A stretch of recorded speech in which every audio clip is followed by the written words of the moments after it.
Views and opinions expressed on this show are solely those of the host and guests and do not express the views or opinions of any of their employers or affiliates. Hi, I'm Ritika Rose. Welcome to Awaken Your Truth, where I bring conscious dialogues and stories that will help you free your mind, heal your life, and embody your power. I hope to shift your perspective and create deeper understanding of yourself and others.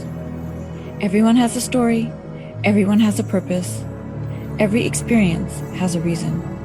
This show is about engaging with the truth of who you are, discovering your personal power and stepping into your authentic self so you can have more compassion and empathy for yourself and everyone around you. It's time for us to dig deep and learn to see ourselves and others with clarity so that we can come together and create a brighter future for humanity. When we free our minds, we can heal our lives, and this is how we build a powerful, transformed world. Awaken Your Truth starts now.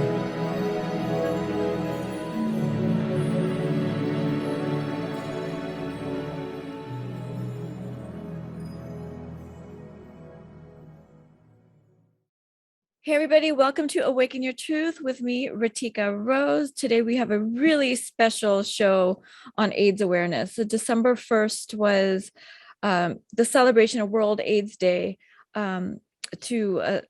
to bring more awareness around HIV and AIDS, to show support for people living with HIV and AIDS, and to commemorate the ones who died of HIV and AIDS. And it was also the first ever Global Health Day, founded in 1988, and that was December 1st. So for my show today on December 9th, it was really important for me to bring on this topic because my show, Awaken Your Truth, is all about bringing the truth and the awareness to topics, communities, and conversations that are often misunderstood, overlooked, or that we need more education around. So I'm so excited to have our guest, Mike Shriver, on today. He is a 32-year survivor of the AIDS virus. He's been involved in HIV/AIDS advocacy, activism, program development, organizational development, and public policy efforts over the last 30 years. His efforts have been at the local, statewide, national, and international levels, and have encompassed issues such as HIV positive primary prevention efforts, overall HIV prevention efforts, substance use, abuse interventions, HIV/AIDS care, community organization and mobilization, as well as HIV research. He's going to be so knowledgeable for us today, everybody, but I'm not done with all that he's done. He has done so much around this topic, and it's such a blessing, Mike, to have you on here. So I'm just going to give a little bit more of your background, but his past affiliations also include being the chair of the board of directors of the National AIDS Memorial, AMFAR. He's also been involved with AMFAR, the Castro Country Club, HIV Prevention Project, the Tenderloin AIDS Research Center, the Tenderloin AIDS Network, the International Gay and Lesbian Human Rights Commission. He has served as a health commissioner for the city and county of San Francisco, as well as being a special advisor to the mayor on AIDS and HIV policy. And I believe that was Mayor Willie Brown, right, Mike? Yes, it was. Awesome. And Mike also served on the original San Francisco Ryan White Care Council from 1991 to 1996. So, wow, we're so excited to have you on Transformation Talk Radio and on my show, Awaken Your Truth. I'm so excited to bring more awareness around AIDS and HIV and bring your knowledge and wisdom to the show, which you have so much on. And you know, we've had discussions before the show today, and there's so much we can talk about. So I don't even know if we're going to get to everything today. And if we don't, we're just going to have you on again to talk more about topics. But Mike, I'd love for you to just introduce yourself now, share a bit of your story. You know, some of the touch points that we talked about that I think are really important was, you know, of course, your story when you were diagnosed in the 80s, in your 20s, and you know what it was like to be diagnosed with HIV/AIDS back then, what it's like to live with AIDS now. And I've highlighted like a few key points that I'd really like for us to talk about on the show today. But go ahead and introduce yourself and a bit of your story, and you know, and share with us, you know, your experience back then and now of living with AIDS and being diagnosed with AIDS, and what you think the audience really needs to hear. So as Ritika already said, my name is Mike Shriver, and I have been living with HIV for 32 plus years now. I'm from California, went to school in the Midwest, came out to San Francisco when I graduated, and started working in social services around 1987, 88. And in 1989, on November the 13th at 4:00 in the afternoon, I was notified that my antibody test was positive. And for context, the AIDS epidemic first made its debut, if you will, in June 5th, of 1981, and then July 5th of 1981, when the announcement came from the federal government about this rare new cancer. From 1981 up until 1996, the best that we could offer people living with HIV or AIDS were treatments that were meant to help them with their opportunistic infections, with the diseases that they would get because their immune system was really depleted. But when I tested positive, what I was told was, get your affairs in order. People that got an HIV diagnosis in the 80s were not given very much hope or optimism at all, because there was one treatment, AZT, this one drug, that wasn't very effective, but that was all that we had. And I was 25 years old when I was told I was positive. And it's really difficult to have someone say, get your life in order when you're 25 years old. And I believed that I had my life in front of me, ahead of me. So I have to tell you, the first couple of years of living with HIV, I was not in denial, but I just did not address it. I didn't deal with it on any level around sort of emotional or spiritual or mental health wise. I just braved through it. I'm a workaholic, as my resume sort of indicates. Yes. So I just jumped into work. That became the way in which I dealt with things. Deal with it, right? And coping mechanisms are only good insofar as when they work, and when they stop working, then they become maladaptive. And for me, I threw myself into HIV work because that was where I found the most purpose and found the most, it may not be the right word to say, but the most joy. I mean, I loved doing HIV work. I loved doing it. I still love doing it. Do you think it also brought you some sense of healing at the same time? I think what it brought for me was this bittersweet sense of responsibility, because a lot of the advocacy that we were doing, particularly the AIDS activists in the late 80s, were basically for future generations. We were trying to get better treatments, better programs, better HIV prevention interventions. But for those of us living with HIV, it wasn't necessarily to benefit our lives, but it was to benefit the generations that were going to be coming. We wanted to make sure that people didn't have to live through what we were living through. And a lot of men before me were completely altruistic, who were dying of AIDS, who went into clinical trials knowing that there was a good chance they weren't going to get clinical benefit from the drug, but wanted to make sure their legacy led on to some improvements of therapeutics for people with AIDS. And I think it's sort of touching on everything you're talking about. One of the points that we've talked about in our pre-show was, and also a conversation I had with another social worker, is this was so profound, was that AIDS equals death. At least back then, AIDS equaled death. And so I could totally understand how you felt at a young age and in the 80s, as this epidemic was just starting to be more understood, to sort of throw yourself into the work and to take responsibility of I not only the future of those that would be diagnosed with AIDS, but and of your life in the present moment, right? And how, and talk to that point on AIDS equals death. How did that feel back then, and through the work that you did, overcome that? I talk about this every now and then when people ask me what it was like to live through the darkest time of the plague, if you will, of the pandemic. It was 1994, and I had just come from the hospital seeing one of my close friends who was dying. I got back to my office, and first of all, his mother called and said that he had died. And then my private line rang. It was my sister. And she wanted to know how many friends that I had who had died of AIDS up to that point. And I went through all my date books. And you remember we used to have date books. Yeah. What I would do when a friend of mine would die is I would highlight that date in yellow, and then I'd write their name in it. So I went through 7 years of my date books. And I had at least one person every month, one friend every month die of AIDS over those 7 years. In 1990, 1 in every 50 San Franciscans had an AIDS diagnosis, and 1 in 25 San Franciscans was living with HIV. We were saturated with HIV.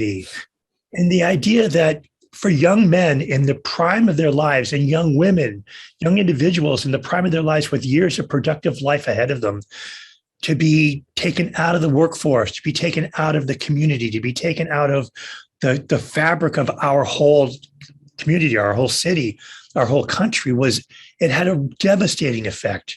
We've lost millions and millions of stories. We've lost thousands of artists and thousands of bureaucrats and thousands of politicians and thousands of friends and thousands of lovers and thousands of family members.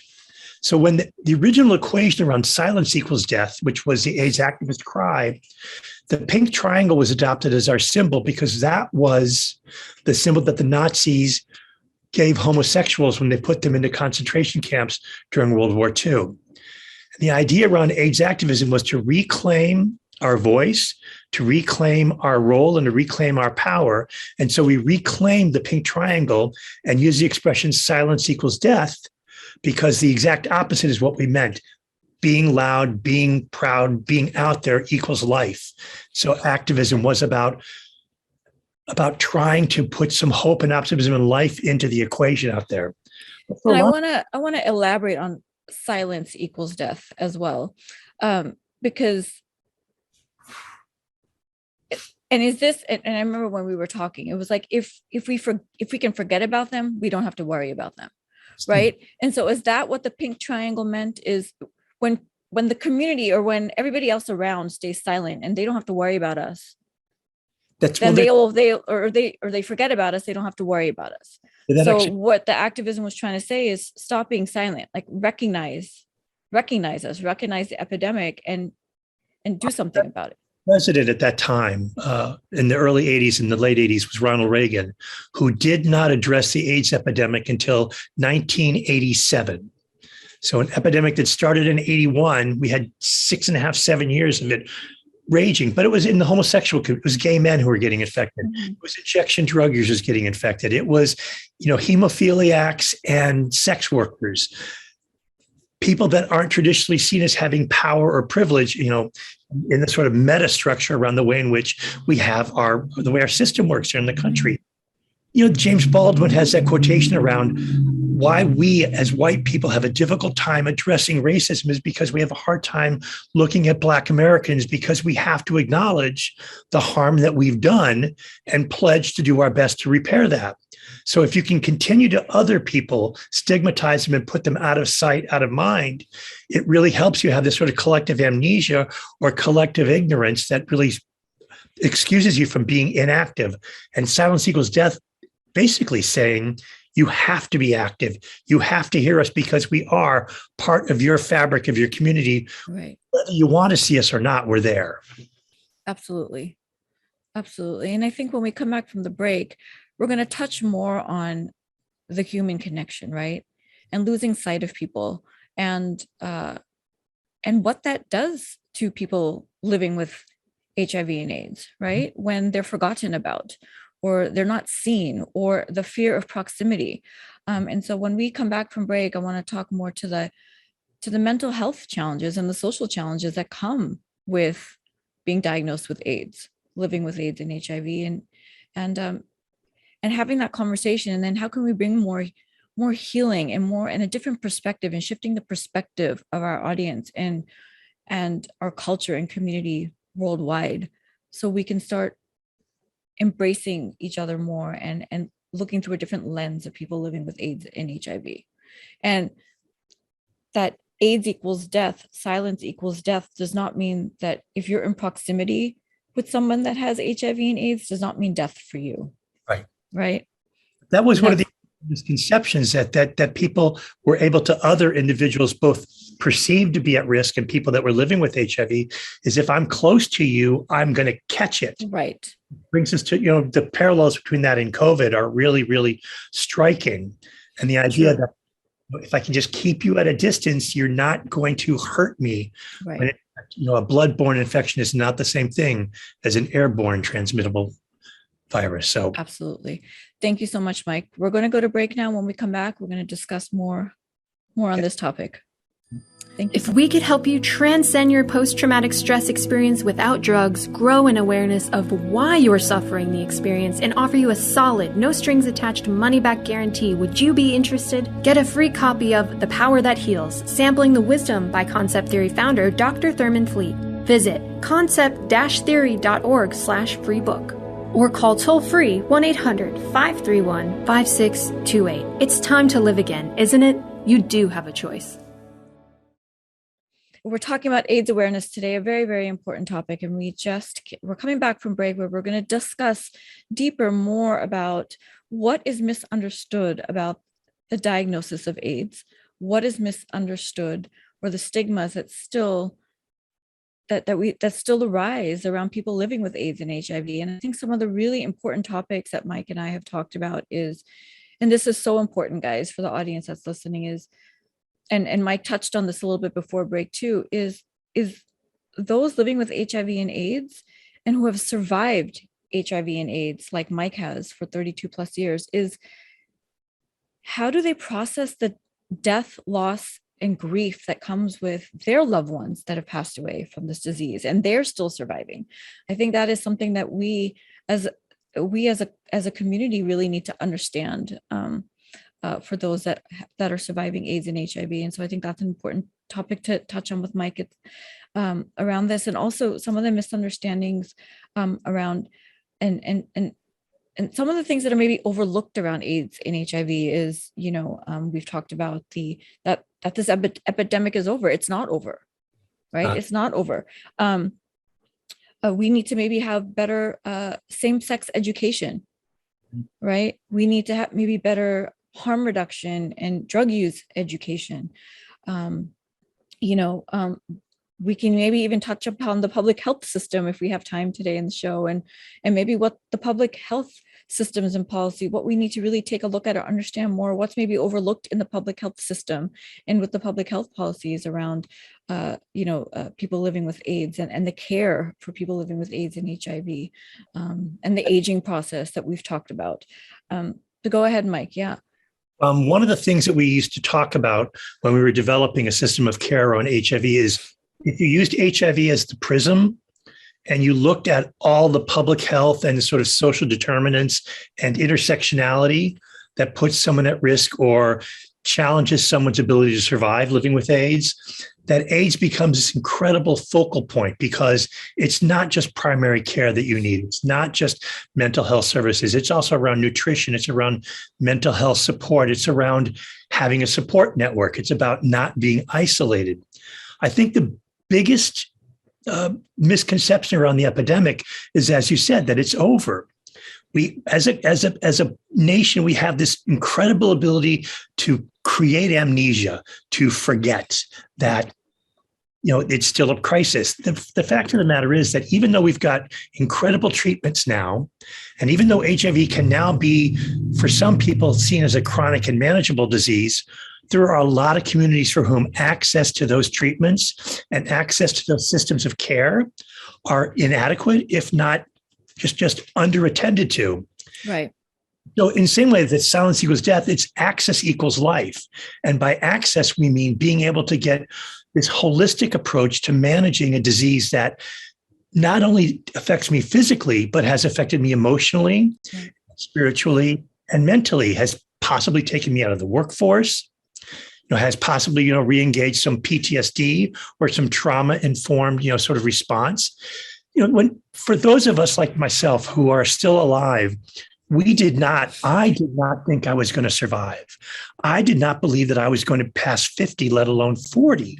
And here I am now at 58 years old, and I've been on a disability for 20 years.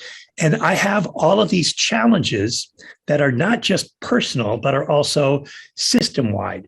I'm in a place where geriatric care is really not the kind of caliber that we would love it to be. And that's the arena that I'm moving into. Right.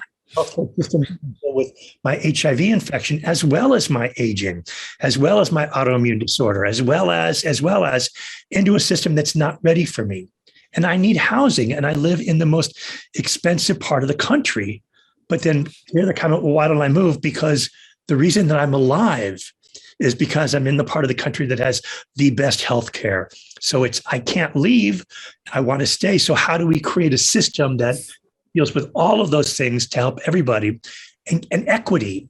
The populations that were getting infected in 1981 that are still becoming HIV infected now resonate with the populations that are dealing with COVID infection too. Right. Bad maternal and child health outcomes and hypertension outcomes and diabetes outcomes. Communities of color continue to be overwhelmed by a system that undervalues them. And that just plays itself out in all these health indicators that we see, the disparity in health outcomes. And the disparity in health outcomes is a community-wide epidemic. So it doesn't happen to me or to some person in the community of color. It happens to everybody, that family unit, that family of choice, that community unit, that whole structure that we create where we find meaning. And if right. It's really a challenge, I think, for us to start thinking about HIV in the same way that we think about our schools for our children. We want to make sure it's a really good school with a good curriculum and good teachers and a great social program and has, all the extracurriculars attached to it. We want our children to be in the safest and healthiest environment.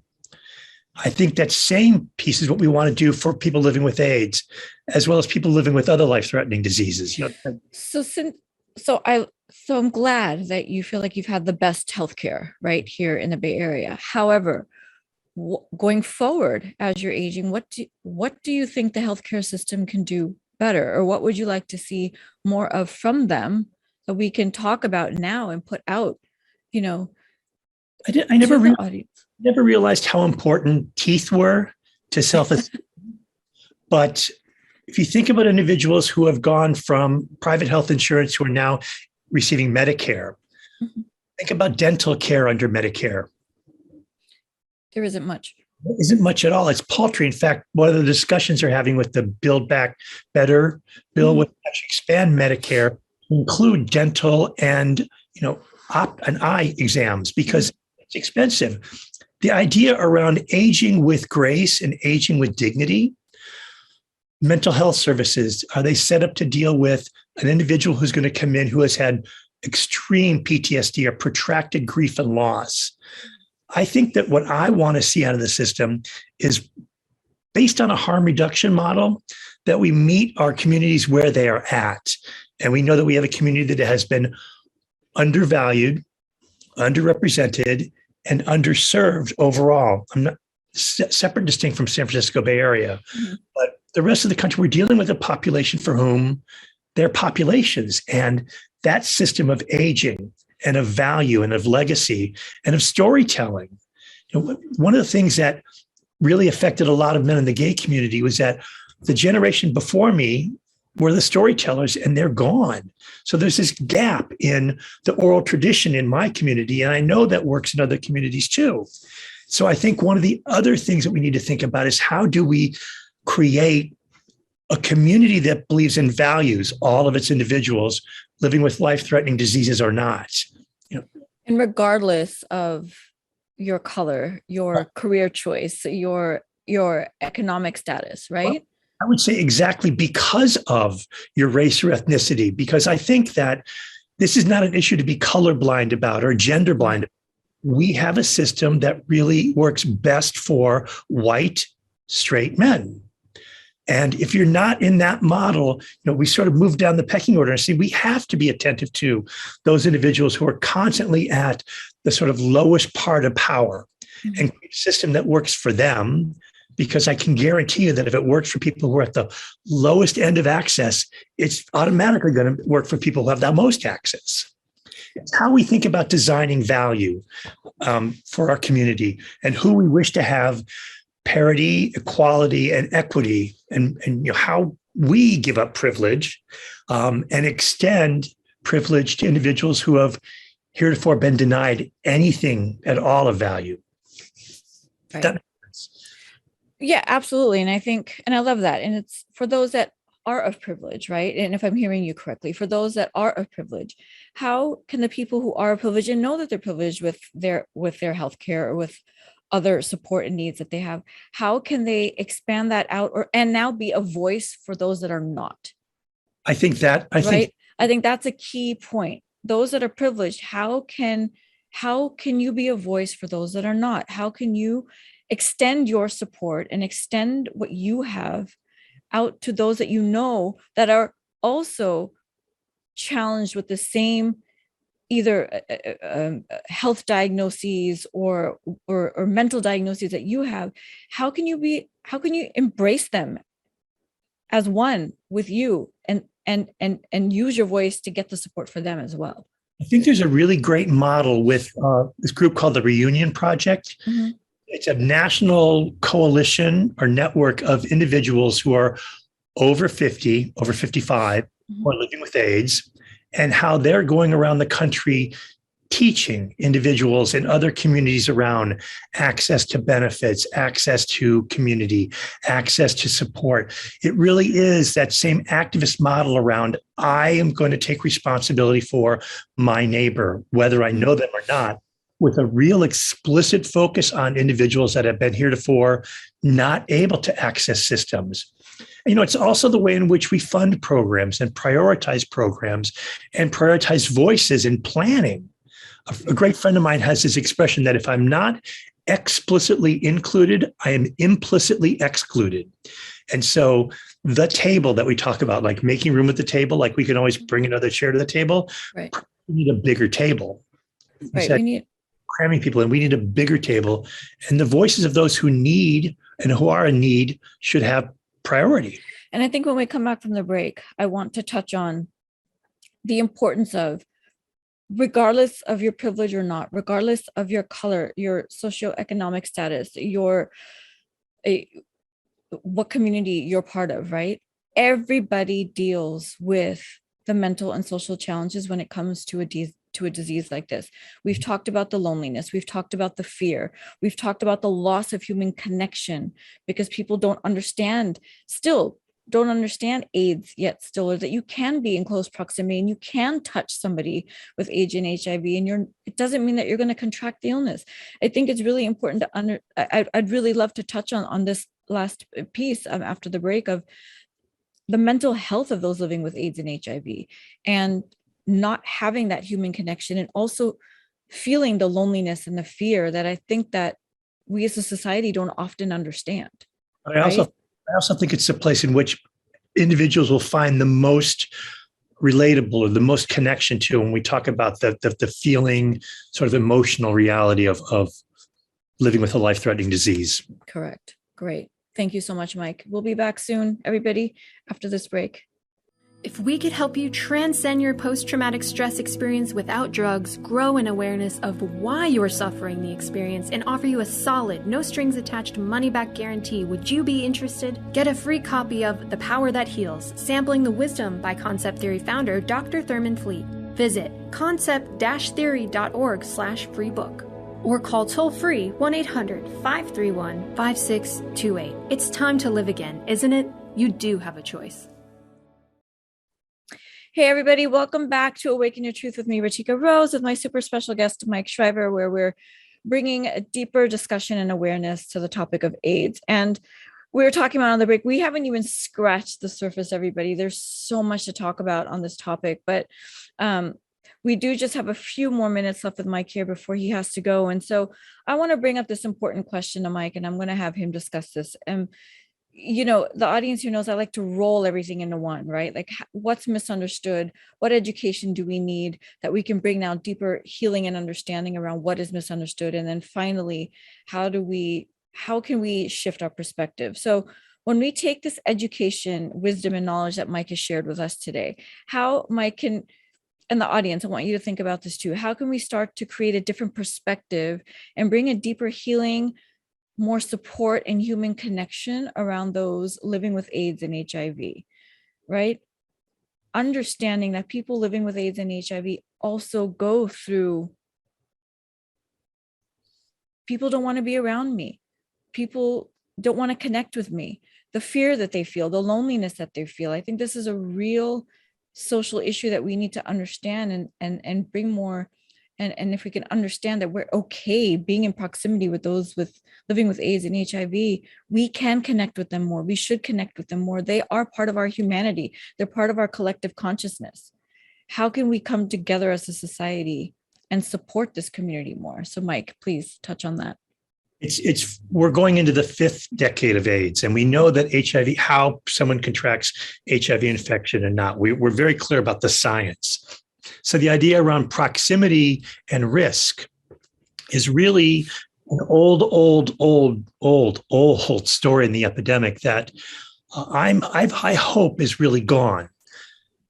The reality of living with HIV long term is I've lost so many friends. I've lost my friendship networks, several times over. Now that I am basically homebound because of my autoimmune disorder, it's really, really magnified that real challenge around isolation and loneliness. Mm-hmm. That for individuals that don't have their family units of origin or of choice around them and they're aging, we found out that one of the principal things that people who are long-term survivors talk about is this sense of being alone and being lonely and being afraid to, because they've lost too many people and they can't risk another friendship to have more heartbreak or grief, or they don't know how to make new friendships with people because all of their friends are gone. Right. That if we think about COVID for just the last 18 months and people experiencing lockdown and how challenging that was to really not have your door being able to be open so you could be out. Think about that for an individual who is HIV, who is no longer got that kind of support unit or text network or, the whole sort of relationship sort of patchwork out there that they would access. I think that one of the things that we really need to think about is the way in which we think about life-threatening disease and the way that we think about aging. And I think if we look at HIV through those two lenses, dealing with long-term disease, life-threatening disease, and dealing with aging, I think that's where the kernel of where the transformation could really, really take hold. I mean, as you're well aware, we don't have the most robust way of dealing with geriatric care or aging care or death and dying or taking care of, the things that you need to take care of as you're approaching, aging out. Mm-hmm. And I think that we all have that in common. We all have those needs around how we get touched, how we get held, how we get heard, and how we find value.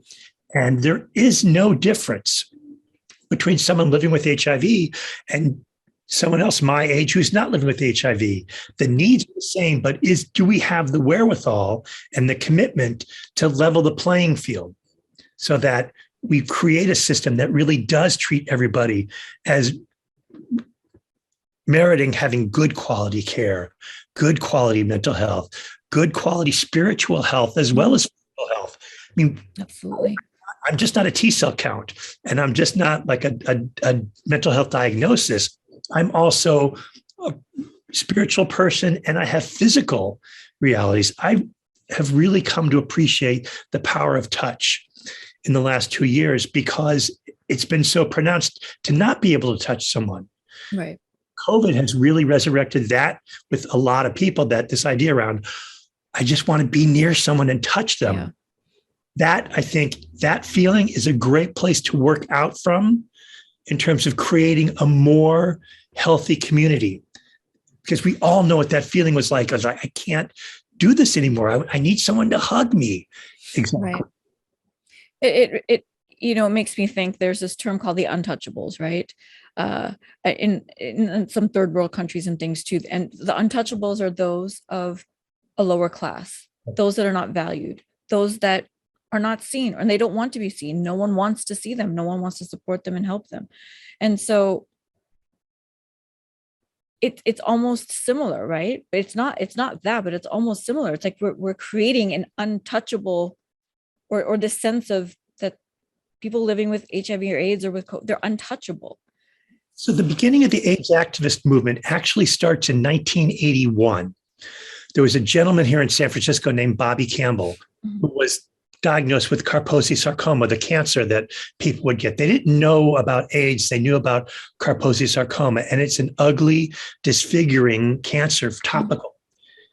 Bobby went public with his diagnosis in December of 1981 because he believed that to be seen was to also to be heard, where he could create a system that actually respected him. Right. Sort of breaking that idea around caste systems or untouchable systems, that what Bobby started in 1981 wasn't created by the AIDS activist movement. It's a civil rights movement. It's a women's liberation movement. It's suffrage, but it's about if we find ourselves in that untouchable status by coming out and saying, I'm here, value me. If you don't value me, I'm going to continue to push on you until you recognize my value. Mm-hmm. I think that's about taking that untouchable system and flipping it. Right. Just flipping it so that we really don't have a really good excuse to ignore anymore, or a really convenient excuse to ignore anymore. Yeah. It's that every human being has value. And I think that, I mean, we're running out of time with the time you can give us today, Mike, but I think like another conversation we'd have is the systems that we have in place to make sure that every human being is valued and every human being is taken care of, right? Regardless of their status, whatever that may be. And I know we just have some in the last couple of minutes we have with you, like, what are your final thoughts around awakening the truth and consciousness to this topic? What do we want to leave the audience with today where we can shift their perspective about the AIDS epidemic? And I'm a huge believer in volunteerism and a huge believer in getting involved somehow. I would say for anyone that's watching, if you have a cause that's near and dear to your heart, if it's climate change or elder care or animal rescue or whatever, do it. Because to not do it is to perpetuate that system of untouchability, that system of someone else will take care of it, someone else will do it. And the more we learn and we get involved and we do and we experience, the more we can educate. And everybody has a gift. Right. And more wisdom we have around it. And we can use our voice to support those other communities. And it's not, volunteering and donating. I think people need to understand that when you put yourself in a place to help someone, that's a gift that is incredibly valued, whether you know it or not. I can tell you from being on the receiving end, it's huge to be seen. It's huge to be heard. It's huge. Absolutely. Helped. So I would say get more involved if you're already involved, and get involved if you're thinking about it. I think a great point to sort of end with too is that I think that oftentimes there is this misconception that if we don't hear from them or they're not around, they're okay. Right. But that's a misconception. And that's also misunderstood. And that's also overlooked, right? Better to ask than to assume. 100,000%. Yeah. Absolutely. You don't know until you ask. Right. And so I think for the audience, going forward, go out there and, like Mike said, volunteer, ask questions, get involved, sit with someone in a community that's of importance to you, and get to know them better and understand them better, and then use the knowledge that you're receiving from those communities to share that education and wisdom out. Yeah, absolutely. Any would you like? We're coming at the end of our time here, but to that point, any AIDS groups that you would like our audience to get involved with, or where they can volunteer their time? That would be, there's so many, but any that you'd like to share? There's so many. I would say people should start at in their local communities, look at their local AIDS foundation. So there's the San Francisco AIDS Foundation, the East Bay AIDS Foundation.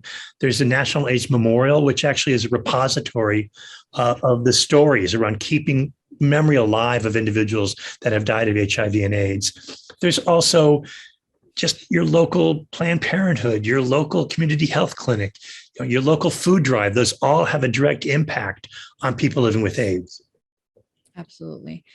Thank you so much, Mike. This was so informative. We thank you for your time. We know that you're busy with all the activities that you're involved in. We thank you so much for spending your time in doing your research and educating and just being a voice for this, for this topic. And I look forward to having you back on the show sometime soon so we can further this discussion. We've just scratched the surface, as we said, and there's so much more to talk about. So I hope the audience has been left with some knowledge and wisdom today, and a shift in perspective of how, you can support the AIDS community and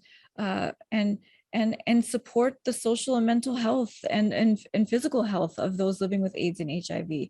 So going forward, please ask the questions, ask what help someone needs, whether it's just a conversation, whether they need a hug, whether, it's a community that they need to be part of, that you can bring them into so they feel more supported and heard and seen. And let's go out there and do that and support our fellow brothers and sisters. We are all one, regardless of our diagnosis, regardless of our race, of our ethnicity, of our social economic status. And let's continue to educate ourselves more and be there for each other. Thank you so much, Mike. Thank you all for listening. I hope this was an informative conversation. And until next time, gratitude, peace, and blessings. If we could help you transcend your post-traumatic stress experience without drugs, grow in awareness of why you're suffering the experience, and offer you a solid, no-strings-attached money-back guarantee, would you be interested? Get a free copy of The Power That Heals, Sampling the Wisdom by Concept Theory founder Dr. Thurman Fleet.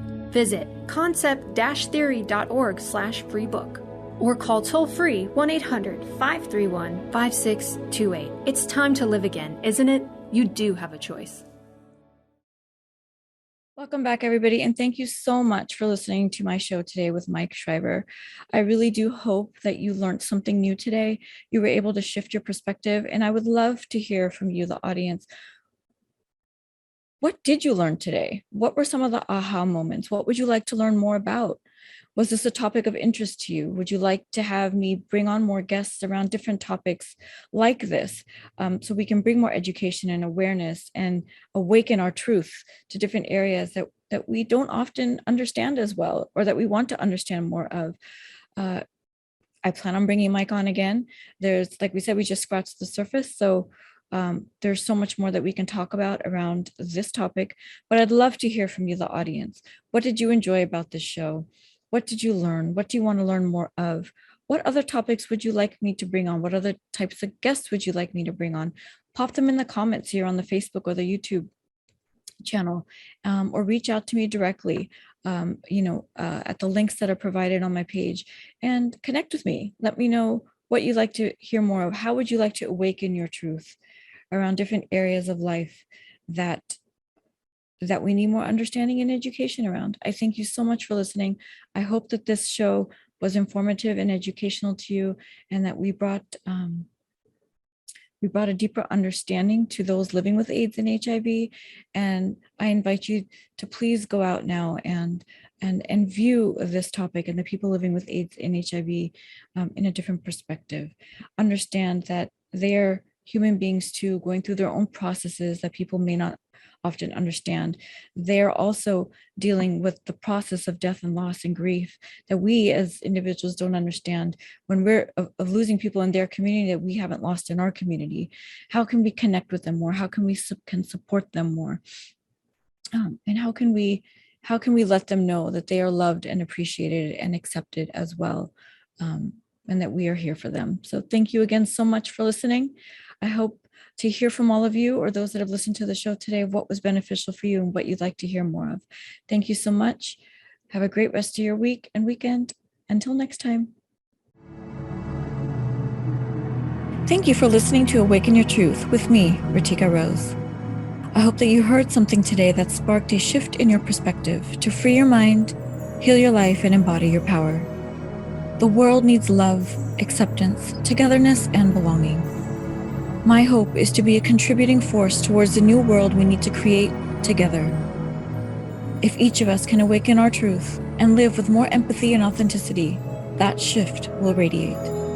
Spread the word and tune in next time for more conscious dialogues of healing and transformation on Transformation Talk Radio and Awaken Your Truth with Ritika Rose on YouTube and across all podcast stations. For more information about how to work with me, please visit ritikarose.com.